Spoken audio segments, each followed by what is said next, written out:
जो समाज शासक नहीं होता उसकी बहन बेटियां सुरक्षित नहीं होती।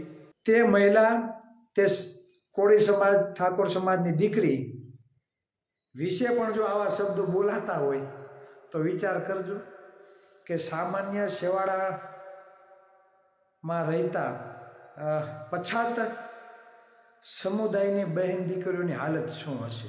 બરાબર, જો ગેની બેન જેવી મહિલા આઇકોન ઉપર આવી ટિપ્પણીઓ થતી હોય તો સમાજની બીજી દીકરીઓની શું હાલત હશે। અને શરમની વાત એ છે ભાજપ માટે, આ ગુજરાત માટે, કેમ કે જે રાજકીય પક્ષ પોતે બણગાવા મારે છે હિન્દુ રાષ્ટ્રની, અને હિન્દુ રાષ્ટ્રની દીકરીઓ ઉપર તમે બેફામ બફાટ કરો છો। ચોક્કસપણે જીત્યા પછી કેવા નિર્ણયો લે છે, કેવા કામ કરે છે તે જોવું રહ્યું। અત્યારે આપણે વિચારી ના શકીએ, પણ તેને ચૂંટી ઢંઢેરામાં જે બાબતો સામે આપેલી તે બાબતે પણ આપણે ચર્ચા। દક્ષિણ ભારતમાં ખાસ કરીને તમિલનાડુમાં 90% હિન્દુઓ છે, બરાબર, 90% મંદિરો હિન્દુના છે, છતાં હિન્દુના નારા લગાવનારી ભાજપની ત્યાં સીટો નથી। આ વાસ્તવિકતા છે। માત્ર પાટીદાર અને ક્ષત્રિય સમાજના આંદોલનકારીઓના કેસો પાછા ખેંચાઈ અને 90% સમાજ માત્ર મૌન થઈને જોતો રહે, 35% કોળી ઠાકોર સમુદાય માત્ર જોતો રહે। ઘણા બધા કોળી સમાજના આંદોલનકારીઓ ઉપર કેસો થયા છે, કેમ નથી ખેંચાતા?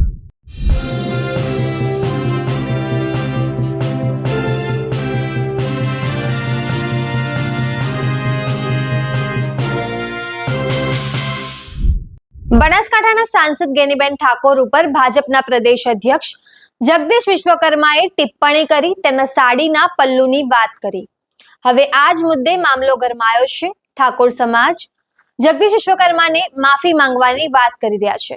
હવે આ જ મુદ્દે કોળી આગેવાન ચિરાગ ઝાલા પણ મેદાનમાં ઉતર્યા છે। તેમણે આ મુદ્દે વાત કરી। તેમણે કહ્યું કે ગેનીબેન પર આ પ્રકારની ટિપ્પણીઓ થાય છે કેમ કે આપણી પાસે સત્તા નથી।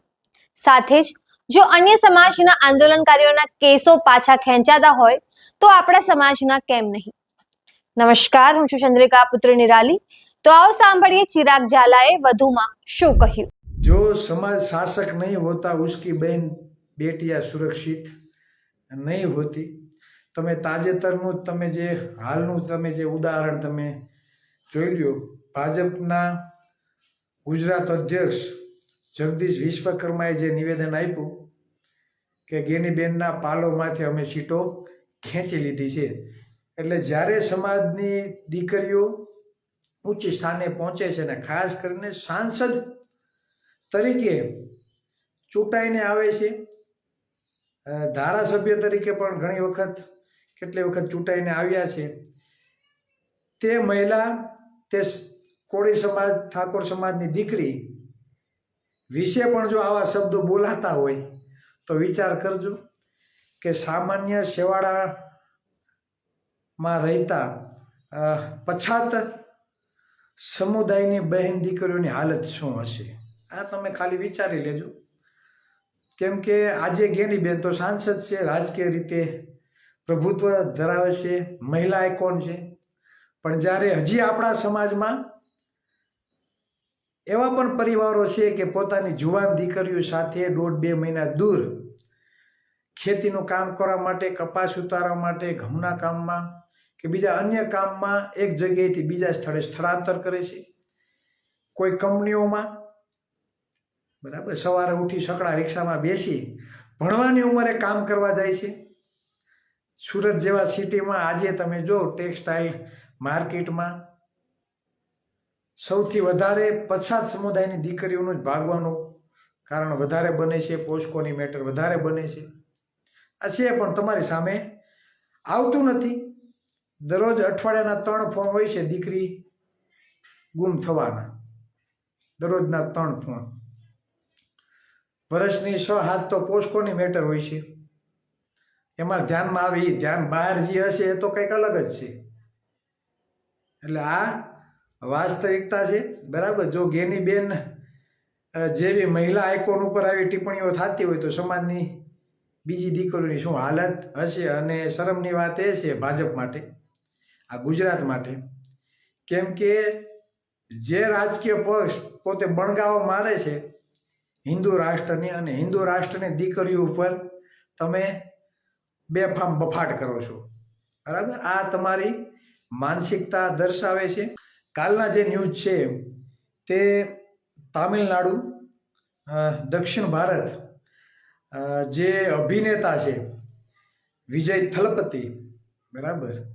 તો અભિનેતામાંથી આજે તે એક નેતા તરીકે જેની છાપ ઉભરી આવી છે, અને 2024માં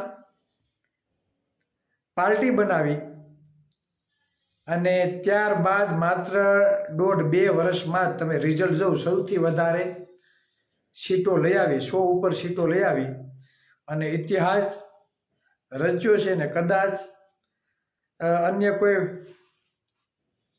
પક્ષ સાથે ગઠબંધન કરી અને સીએમ તરીકેનો ચહેરો પણ સામે આવશે. એટલે ખાસ આ ન્યૂઝ પણ મીડિયાવાળાએ વિજય થલપતિનું કીધું છે કે એટલી સીટો લઈ આવ્યા, પણ કોઈક પણ મીડિયાવાળાએ તે સીટ કઈ વિચારધારા સાથે આવેલી છે, કયા મહાપુરુષો, એ સમાજને હું બતાવવા અને કહેવા જઈ રહ્યો છું. તે જે મહત્વની બાબત છે તેના ઉપર હું તમને ધ્યાન તમારું કેન્દ્રિત કરવા માગું છું.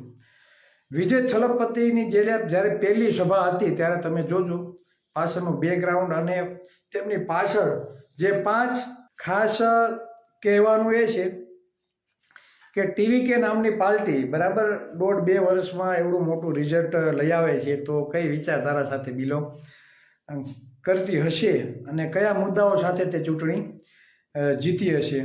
ખાસ તમે વિજય થલપતિની તમે રેલી જો કે કાર્યક્રમો જો તો તમને પહેલા ફોટો જોવા મળશે ડૉક્ટર ભીમરાવ આંબેડકરનો, જેને સુંદર મજાના બંધારણની રચના કરેલી છે. એટલે જેટલી પણ રેલી તમે જો તો તેના હાથમાં ડૉક્ટર બાબા સાહેબ આંબેડકરનો ફોટો છે. ત્યાર પછી તમે તેમની પાછળ જે મોટી દાઢીવાળો જે ચહેરો તમે જોવો છો તે રામાસામી પેરિયાર. રામાસામી પેરિયાર, જો તમે તેનો ઇતિહાસ તમે જાણો, બરાબર, તો તમને ખ્યાલ આવે કે ખરેખર ક્રાંતિ એ કોને કહેવાય.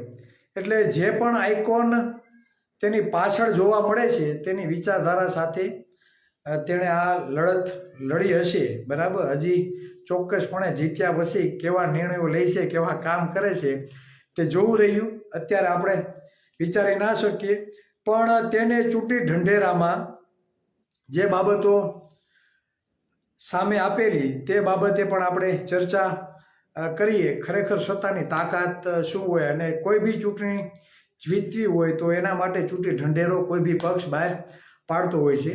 તો આમના ચૂંટણી ઢંઢેરામાં એક બાબત એ હતી કે કોઈ બી મહિલા હશે, બરાબર, તેને 2500 રૂપિયા દર મહિને વેતન આપવામાં આવશે, બરાબર. જે મહિલા ઘરમાં છે, બેરોજગાર છે, બરાબર, આ મહિલાને દર મહિને 2500 રૂપિયા વેતન આપવામાં આવશે. વર્ષના 6 ગેસ સિલિન્ડર ફ્રી, વર્ષના 6 ગેસ સિલિન્ડર ફ્રી. મહિલાઓ માટે મુસાફરી ફ્રી, બસમાં મહિલાઓને જ્યાં પણ જવું હોય તે રાજ્યમાં મુસાફરી ફ્રી. ત્યારબાદ વીજળી 200 યુનિટ ફ્રી, વીજળી 200 યુનિટ ફ્રી. ત્યાર પછી જે હેન્ડીકેપ વ્યક્તિઓ છે, બરાબર, એના માટે કંઈ પણ મહિને 2500-3000 રૂપિયાની સહાય છે. આ બધી જે બાબતો છે એમાં જે મહિલાઓ છે, જે ખોળખાપણયુક્ત વ્યક્તિઓ છે, તેને કોઈને નીચે રહેવાની જરૂર નથી, બરાબર. આવી ઘણી બધી ચૂંટણી ઢંઢેરામાં જે જાહેરાતો કરી છે, બરાબર. એટલે તેના કારણે જે શિક્ષિત વ્યક્તિઓ છે દક્ષિણ ગુજરાતમાં, દક્ષિણ ભારતમાં, ખાસ કરીને તમિલનાડુમાં 90% હિન્દુઓ છે, બરાબર. 90% મંદિરો હિન્દુના છે, છતાં હિન્દુના નારા લગાવનારી ભાજપની ત્યાં સીટો નથી. આ વાસ્તવિકતા છે. શા માટે નથી? કેમ કે ત્યાં શિક્ષણનું પ્રમાણ સૌથી વધારે જોવા મળે છે, એટલે કોઈ ધર્મના નામે મત લેતા નથી. વિજય થલપતિ ખુદ પાર્ટી પ્રચાર કર્યો તો ત્યાં ક્યાંય પણ એને મંદિર, મસ્જિદ કે ચર્ચના નામે એણે પૈસા માંગ્યા નથી, કે કોઈ પૈસા કે વોટ માંગ્યા નથી, કે ધર્મના નામે વોટ માંગ્યું નથી. બરાબર, એને માત્ર ચૂંટણી ઢંઢેરો જાહેર કર્યો અને હું આવીશ તો હું આ રાજ્યની પ્રજા માટે આ કામ કરીશ. બસ સિમ્પલ વાત. એટલે કહેવાનો મતલબ એ છે કે જો 1.5-2 વર્ષમાં એવડું મોટું રાજકીય પરિણામ જો ટીવી કે નામની પાર્ટી બરાબર બનાવી, જો રિઝલ્ટ આપી શકતી હોય, બરાબર, તો આ ગુજરાતમાં 60% ઓબી સમાજના લોકો છે અને આપણે કહીએ ને કોળી ઠાકોરના 35% મત છે, તો આપણે શું ના કરી શકીએ? આ વાસ્તવિકતા છે. અને સત્તામાં આવ્યા પછી આપણે શું કરી શકીએ એ પણ હું તમને કહું. આ તમિલનાડુનું ઉદાહરણ છે, ત્યાર પછી તમે ઉત્તર પ્રદેશનું ઉદાહરણ તમે લઈ લો. ગુજરાત કરતાં 4 ગણું મોટું ઉત્તર પ્રદેશ. ત્યાં પણ માન્યવર કાશીરામ સાહેબ, બરાબર, માન્યવર કાશીરામ સાહેબને પણ આપણે પોતાના આઇકોન માનીએ છીએ. એની જ વિચારધારા સાથે આપણે લડવા માટેની હિંમત છે અને લડીએ છીએ. ત્યાં પણ 20 વર્ષ સુધી બીએસપીએ રાજ કર્યું, માત્ર 22% દલિતોના મતોના જોરથી, વિચારધારાની લડત સાથે. બરાબર, એટલે આ વાસ્તવિકતા છે. તમે બિહારમાં જ ચિરાગ પાસવાન જે 28 સીટો ઉપરથી ચૂંટણી લડે છે વિધાનસભાની, ને 22 સીટો જીતીને આવે છે. એ પણ દલિત સમાજનો નેતા, માત્ર 20 કે 22% દલિતોના મત. આ વિચારધારાની તાકાત અને છેવાડાના ઘર સુધી સત્તા શા માટે જરૂરી છે અને સત્તામાં હોય તો શું થાય તે ઘર ઘર સુધી પહોંચાડવાની જવાબદારી આપણે સૌએ સાથે મળીને નિભાવવી પડે, સાથે મળીને મહેનત કરવી પડે, તો આ કાર્ય સિદ્ધ થાય. કોઈ ચિરાગ ઝાલાથી એકથી થવાનું નથી. આજે આપણે બરાડા પાડીએ છીએ કે અમને આ અન્યાય થયો છે, આ અન્યાય થયો છે. શા માટે થાય છે? એનું કારણ એ છે કે આપણે સત્તા ઉપર નથી. અમુક ચોક્કસ સમુદાયને શિક્ષણ ધામ બનાવવા માટે 100 કરોડ ઉપર, ચોક્કસ આંકડો તો નહીં, 100 કરોડ ઉપરની ફાળવણી થાય. હોસ્પિટલ બનાવવા માટેનો યોગ્ય અવસર આપવામાં આવે, હોસ્પિટલ બનાવવા માટે જમીન આપવામાં આવે, સારા કેબિનેટના ખાતાઓ આપવામાં આવે, ડૉક્ટર બનવા માટે, આઈએસ આઈપીએસ બનવા માટે યોગ્ય પ્રમાણો સરકાર દ્વારા ચોક્કસ સમુદાયને અવસર આપવામાં આવે. ગૌણ સેવા આયોગ પસંદગી સમિતિ ઉપર એ જ લોકોનો કબજો. આપણે શું કરવાનું? માત્ર મત આપવાના. માત્ર પાટીદાર અને ક્ષત્રિય સમાજના આંદોલનકારીઓના કેસો પાછા ખેંચાઈ જાય અને 90% સમાજ માત્ર મૌન થઈને જોતો રહે. 35% કોળી ઠાકોર સમુદાય માત્ર જોતો રહે. ઘણા બધા કોળી સમાજના આંદોલનકારીઓ ઉપર કેસો થયા છે, કેમ નથી ખેંચાતા?